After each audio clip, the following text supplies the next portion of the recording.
We still believe bonjour 2. Pierre 2, 20, 22. En effet, si, après s'être retirés des souillures du monde, par la connaissance du Seigneur et Sauveur Jésus-Christ, ils s'y engagent de nouveau et sont vaincus, leur dernière condition est pire que la première. Car mieux valait pour eux n'avoir pas connu la voie de la justice que de se détourner après l'avoir connue, du saint commandement qui leur avait été donné.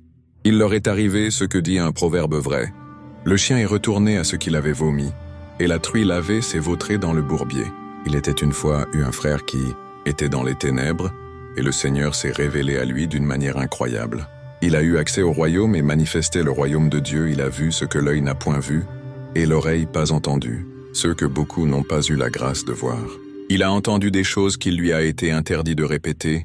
Il était tellement proche du Seigneur que le Seigneur le visitait tous les soirs.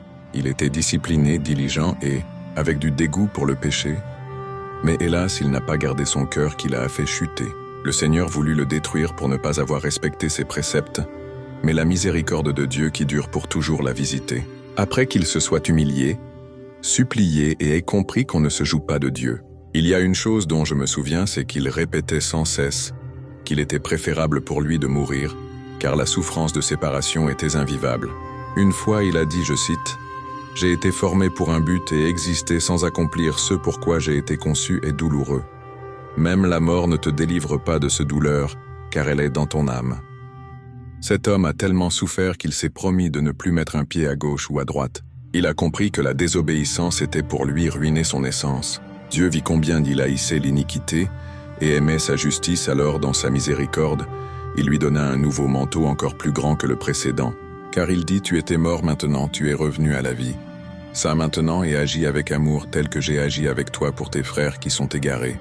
Proverbe 4, 23.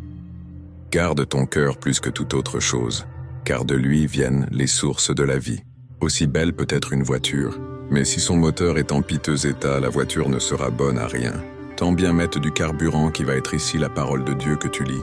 Cela ne changera rien, ton moteur doit être examiné. Prions ensemble. Sonde-moi, ô Dieu, et connais mon cœur. Éprouve-moi et connais mes pensées. Illumine les yeux de mon cœur, pour que je sache quelle est l'espérance qui s'attache à ton appel. Quelle est la richesse de la gloire de ton héritage que tu réserves aux saints.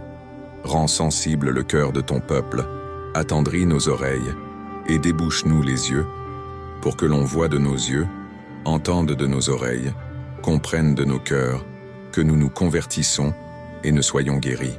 Amen. Examinez-vous vous-même, pour savoir si vous êtes dans la foi, éprouvez-vous vous-même. Que la grâce nous soit multipliée.